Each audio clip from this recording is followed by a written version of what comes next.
opening. Happy ako ha. Saka ako, I believe na nilinis talaga ng Diyos lahat yung pagbabalik ko.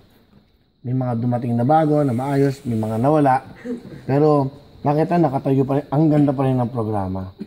Sa who would ever think na galing ako ng GMA, bumunta ako ng ibang mga channels, bumalik ulit ako sa dati kong tahanan.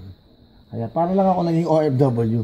Nag-abroad, nagtrabaho, pero uuwi ka pa rin sa tunay mong pinagsimulan, which is GMA, where I really belong. Sa ngayon. Blow na ako, blow, okay? Happy birthday to you! Thank you so much, everyone. Woo! Happy birthday, Kuya! Happy birthday!